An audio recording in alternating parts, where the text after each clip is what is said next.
Всем привет, люди. Hello, everyone. This is Cossackhetman. I'm your host, Eric. And today we're going to be starting with our first video in the series of plot points that I mentioned in the previous video. That was the big long rant and update and Q&A session, as well as the points that I laid out in my Cossack 500-year history reductionist video. So these episodes are going to be coming out sequentially in the chronological order, covering those historical plot points that I've pointed out. I might add to them as we go along, but for the most part, those are the plot points, and there's going to be lots underneath each plot point. Don't get me wrong, we're going to be having lots of individual videos on pieces of equipment, in particular like events, like sieges, battles, persons of great historical importance, things of that nature. Okay? So today we're going to start with like one of the toughest ones for me personally, and that is the Inception period. Okay? That's the 1400s.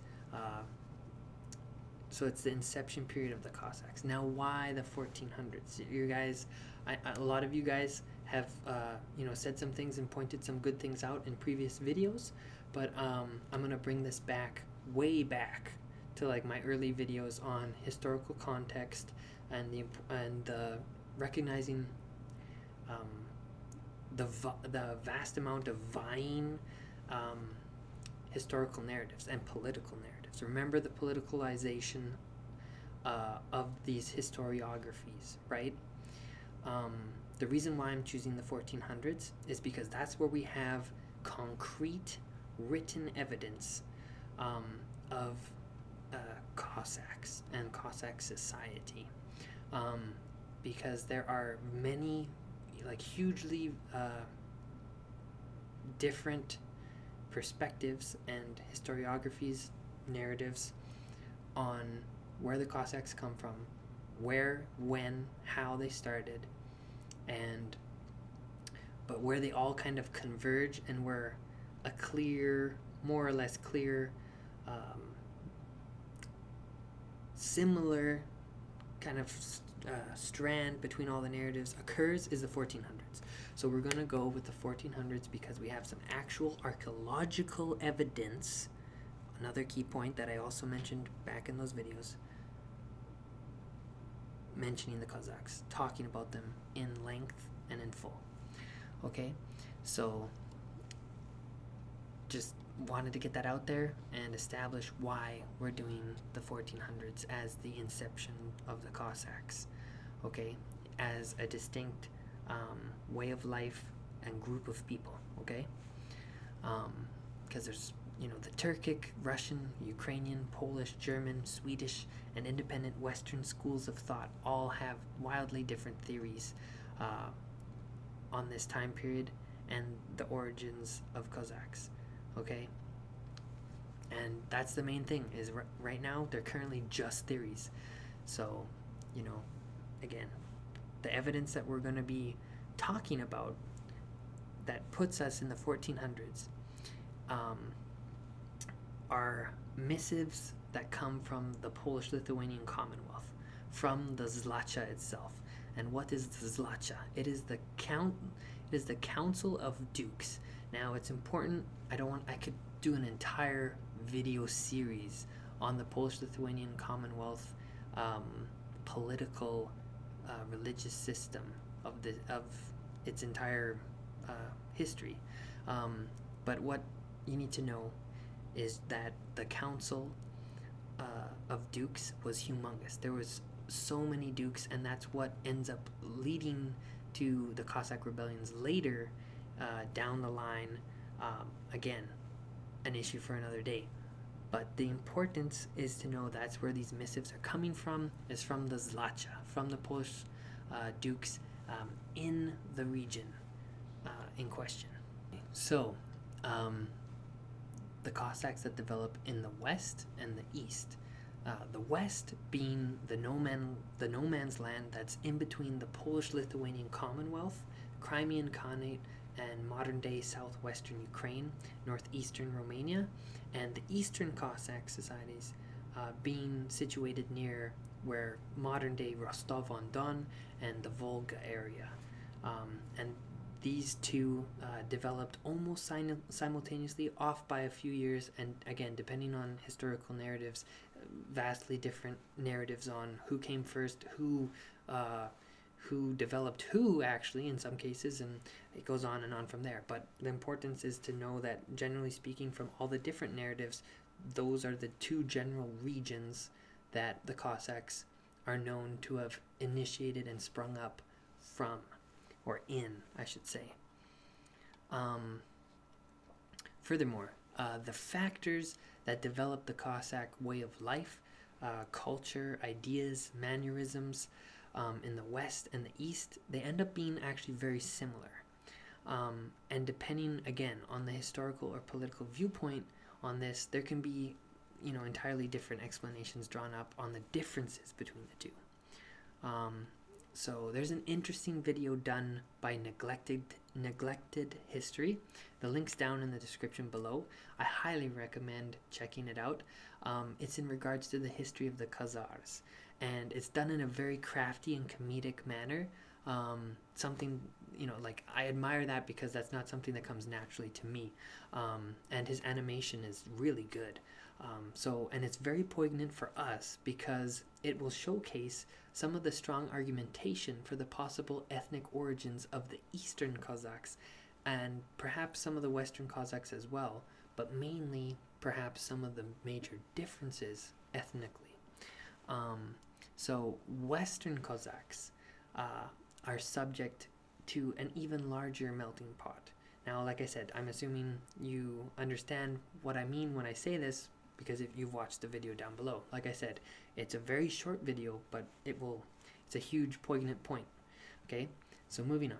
Like I said, the Western Cossacks are subject to a bigger melting pot, geographically speaking, and ethnically, geographically speaking, both. Okay, in the few hundred years after the collapse of the Khazar Empire and the expansion of the Rus down into Kiev region, and before the Polish-Lithuanian Commonwealth even ever gets into that region, you have the Rus, you have Pechenegs, Magyars, the OG Bulgars, Khazars, Tartars, which is just the way that the peoples called Mongols in the region. Another important thing to think about. And coming in particularly from, later it will become the Golden Horde, but we'll get to that, believe me. Anyways, and then not to mention all the ethnicities that come from the Polish-Lithuanian Commonwealth, and that's more than just the Poles and the Lithuanians. You got Livonia, lots of little ethnic groups and tribes of people expanding into new lands, looking for adventure, looking for new opportunities, right? So this in particular, this period of time and this geographical region is a beautiful representation that the stigma does not hold up. And this stigma that I'm talking about is, the stigma that in ancient times people didn't travel. They didn't intermingle. They didn't interact or cohabitate with other races or ethnicities. People, stayed in their little villages or towns that they grew up in. Sorry, but this period of time in this region in particular is able to say to that stigma, utter bullshit. So ethnicities change, time, things change. That's life, right? But in particular at this time and in this region, ethnicities are changing, becoming amalgamated over time, and the region really shows this. The Khazars and other small ethnographic empires, they don't just get conquered and exterminated overnight. These peoples get brought in to the conquering nation. or they disperse and scatter across the steppes and then join in and form new groups, ways of life, ethnic groups, go under a different name, and things of this nature, without me getting into a crazy anthropological discussion over this. So what is, like I said, what is the documentation that we have from the Zlacha in the 1400s? Okay, so the Zlacha, obviously, this is the most amount of documentation on the Western Cossacks. Okay, divs are coming from the dukes that are governing or responsible for the easternmost fringes of the Polish-Lithuanian Commonwealth. Okay, these borders at the time had a lot of isolated villages that were under constant assault and raids from the Tartars that were riding in from the Crimea and the central steppes of what is modern-day Ukraine.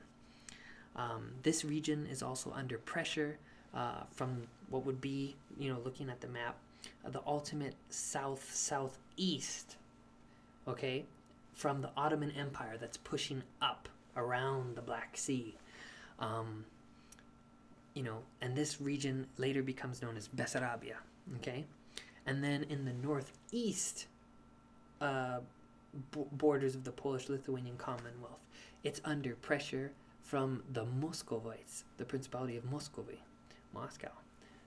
They're pushing in on the borders of the northeast, setting up settlements, like I said, raiding, pillaging.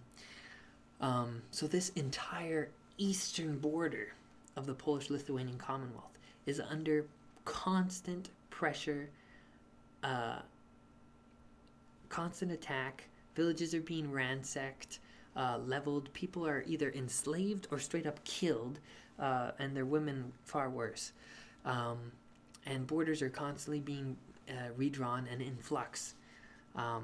So it's lots of bloodshed. And that's what causes this region to become a no man's land, because after enough of that, nobody has the nuts to go settle in that land. It's ridiculous. Why would you? You're going to go there, show up there. If you don't get killed on your way to go there, you might have enough time to set up a nice hovel for yourself, start planting seeds in the land, cultivating it, just in time to get a Tartar sword, take your head clean off, or the elements themselves will kill you. It's a tough time to be alive, and even more dangerously so in this particular region. Your life expectancy there, even far lower than for the given historical period of time. So as a result of this, the Zlacha, they bring their heads together collectively, and they decide to undertake a massively risky operation. They commission the building of many small forts and fortified villages throughout this eastern border and in the no man's land. And they put out rewards, and they will give rights and titles to any people's strong, capable, and honestly crazy or brave, depending on how you look at it, enough to go settle this land in the name of the Commonwealth, and to establish a stronger foothold in this region that can then be reinforced and bolstered by the Commonwealth proper. So in these missives coming from the Zlacha, eventually, after setting up all that policy that I just explained, for that, through, the months and then a couple years on, eventually a name pops up that describes these peoples that they've given rights to and that are doing this crazy, brave thing of trying to settle and set up in the no man's land. And they call them Cossacky. Cossacks. And, that's where we see it in the first time in the Western, for the Western Cossack group. So in the missives, they're described as a multi-ethnic ragtag group of people that work hard on the land, building fortifications, doing the yearly agricultural duties, and then, when required, mobilizing into a solid military unit. At first, to defend themselves and these lands from the constant raids. Then, as they have more of a foothold, they then receive orders and some minor support, being supplies and troops from our Commonwealth, to counterattack and pillage the Tartars, the Ottomans, or the Muscovite lands and holdings. That's from the missive. So, very interesting. So, they put down the sickle and pick up the sword. Essentially, they've been given sanctioned banditry now at this point. They've gone and they've done essentially what was thought to be the impossible. They set up in the lands, and not only have they held off the constant attacks, now they're actually capable of organizing themselves in decent enough units to go counterattack the enemy and push the borders forward. So that's very interesting, and that's what these missives are the main archaeological evidence-based source that we find in the region at the time. For the Eastern Cossacks, it's far less in terms of written archaeological evidence talking about them. That's because that whole region is undergoing a humongous tidal wave of change since the collapse of the Khazar Khanate, and that's why I linked Neglected History's video and why it was so poignant for us here today. Because, as I mentioned earlier, and as Neglected History shows, that region, a humongous amount of bloodshed and warfare, and the big cities that were in that region in the east of what is the modern-day Kuban and Northern Caucasus region, the big cities were completely devastated, leveled, wiped out almost entirely by the invading Slavs and Rus. These were jewels and big population centers. So this sort of displacement created a huge power vacuum in the region, number one, but then also, like I said, displacements of people. So people are moving around, and people are having to figure out a new way of living because cities are gone now, and then it's just the wilderness, right? So this region is essentially, during this time period, it's licking its wounds, and it's rebuilding itself from the ground up in an entirely different way, and it's comprised of different people's beliefs and so on, right? So yeah, I mean, if you I just want you to think about, especially Rostov-on-Don. Like, if you guys watched the World Cup this year, you would have seen little spotlights of it, because it was one of the main cities, soccer cities, and you can see how very well developed, large, and cultured of a city it is. But this city has its roots in this period of time, where the early, Cossacks that are coming out of this chaotic malaise, they eventually will settle and establish one of their strongest and longest lasting strongholds is there in the east, in this region. To this day, there's so many Cossack statues on Rostov, and it's such a town that is comprised almost an ethno epicenter of Cossack and Kazachisla. So yeah, it's an interesting place. But to know that, however, once upon a time it was a small settlement during this period of chaos, and was a huge risk for people to undertake, puts things in perspective. And that's the perspective I wanted to show. And that's what we know about the Cossacks in the East at this period of time in the 1400s, during the Inception period, is that we know that they were creating themselves, and that they were taking risks, and there was peoples living in this region and building up from the ashes again. But we don't have any written sources much talking about. There's lots of myths and oral legends of the time, and we have those, and especially the Russian historiography about it, taking that with as much salt as you do or do not want to, right? However, regardless, near the end of this period of time, the Inception period, in the West, King Stepan Batory of the Polish-Lithuanian Commonwealth grants the Cossacks in the region of this old no man's land. He grants them an actual legal status, power, and titles with in the Zlacha of the Commonwealth and its political structure. He gives them autonomy over these lands now, to rule them, to govern them in the name of the Commonwealth. And he gives them resources. He gives them peoples in the settled regions, peasants to go flood the region to assist with its growth, as well as some military support from the standardized Commonwealth military from the central provinces. So why does he do all of this all of a sudden? And why is he, promoting what were, brave, daring kind of pseudo-peasant bandits? Why is he putting them up on this pedestal and catapulting them into a new social class and into the political structure of the Commonwealth? I'll explain.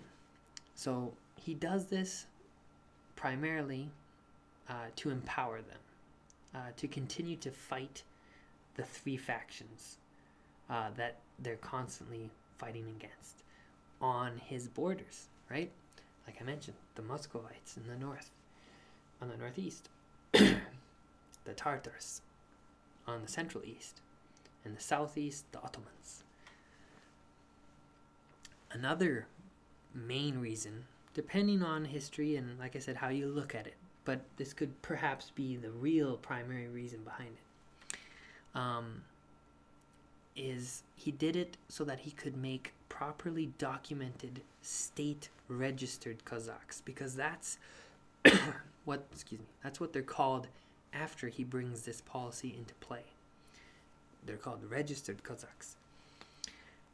And he does this so that he can have better control over them. But mainly in this manner is that he'd be able to show his own court, but also internationally, if needed. For example, to the Ottomans, to the Sultan, to the Muscovites, to the Crimean Khanate, that certain isolated raids, banditry happening on their borders in this no man land, malaise that's happening, and pillaging, he could prove that it was not carried out by his registered Cossacks, because they're registered. He knows where they are. He knows what lands they have control over. He knows what operations they're involved in, because he has his own men implemented alongside the Cossacks, and vice versa. He's brought them into the fold of the Polish-Lithuanian Commonwealth proper. And that's very important. Why is this very important? I'll explain. This is important because during the latter part of the 1400s into the 1500s, the group of peoples in this no man's land had grown substantially, like population-wise. And there were no laws in place to govern them properly at all.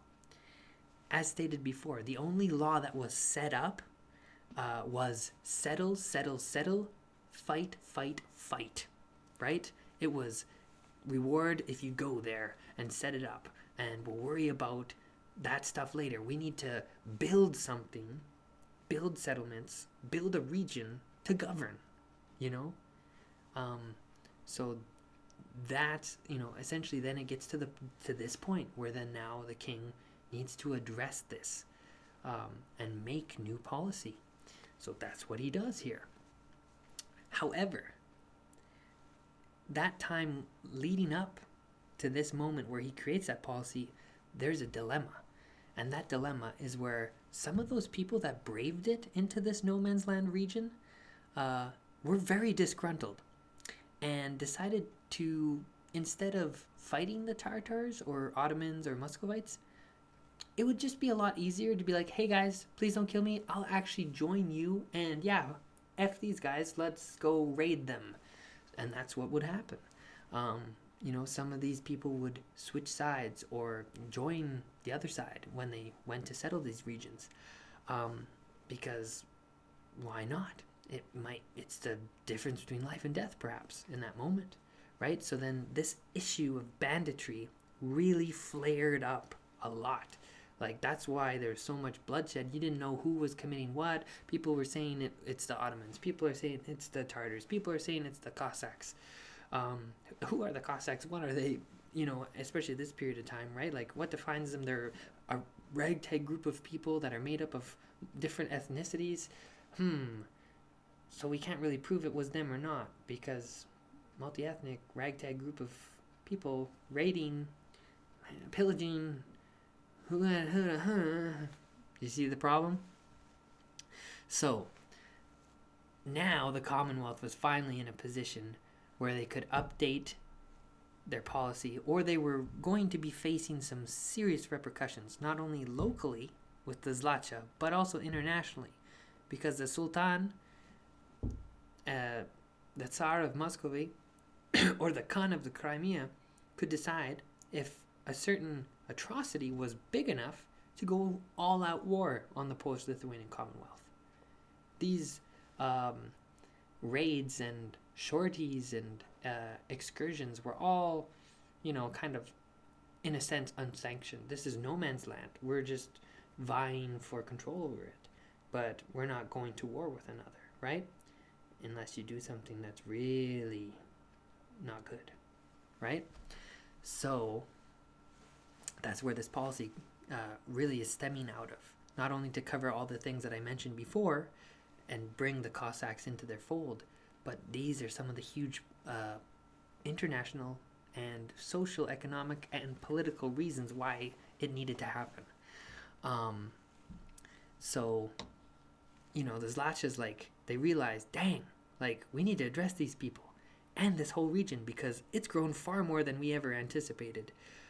There's organized settlements. We got militant groups that are actually capable of doing a lot of damage, not just to our enemies, but they've also done it to us when they were pissed off.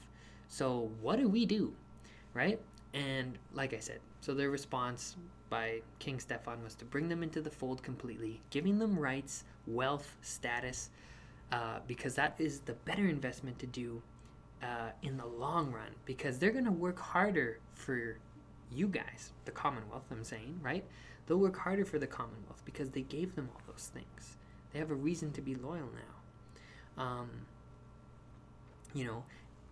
On top of that, Commonwealth is thinking, now we can also, if we bring them into the fold, we'll have a strong militant people that are capable, having a hybrid role of both being strong, capable, agriculturally producing peoples, and then at the same time are able to defend themselves and this region from, honestly, 3 truly strong militant empires of the time.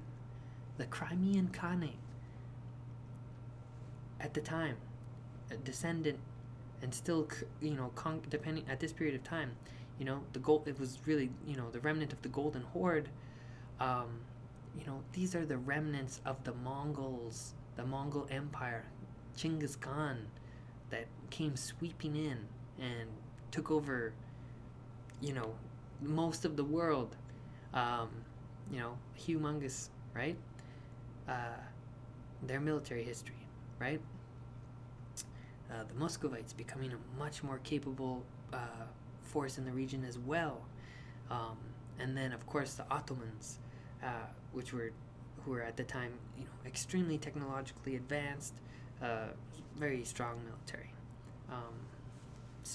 And these are peasant people, in the region that have developed their own way of life, their own way of fighting, and and they've been able to not only defend the land, but they've actually been able to counterattack against these 3 empires, in this region. So it's a thing that needed to be, it is a thing to be considered, right? So this brings us to the end of this episode. This is the ultimate like compendium of the early Cossack conception period of the 1400s, and this leads us into, ladies and gentlemen, Dame and Господи, the period of time known as the Wild West period, the 1500s, and 1500s to the 1600s. That, my friends, is what has lots of documentation. The Commonwealth, Ottomans, Moscow, Tartars, they start talking a lot more about the Cossacks in their missives, actually writing it down, because they start seeing a lot more of the end of Cossack blades and spears during that period of time. And there's a lot of interest from Western European nations as well. It's at its height, in fact, at this period of time, 1500s to 1600s. You have independent European mercenary companies coming into the region to make profit, adventure, renown, in a new unknown land, previously unknown land for them.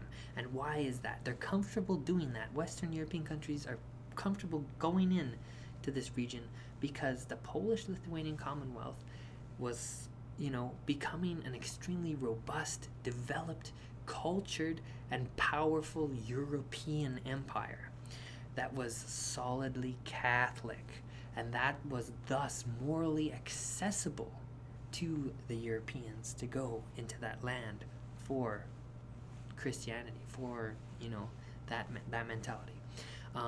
The education, the economics, and the military of the Polish-Lithuanian Commonwealth were in the top 5 in the world at the time. So that's why I'm super excited for the next video, and that whole series that we're going to be doing on the Wild West period. One of the main guys that we're going to lean on for evidence is the French mercenary of Captain de Beau, de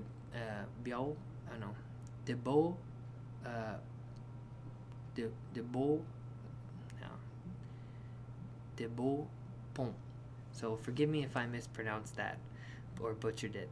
There's going to be lots of awesome videos coming out on this period of time. You got the siege of Ackerman, the attack on Istanbul, crazy battles all over the place, and the start of legendary characters that will be seen throughout other plot points in history, being born or coming out of this period of time.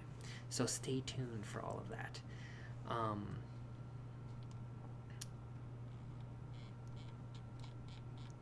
So stay tuned for all of that. Thank you guys so much for making it through this kind of difficult video for me. Like I said, it's not my cup of tea.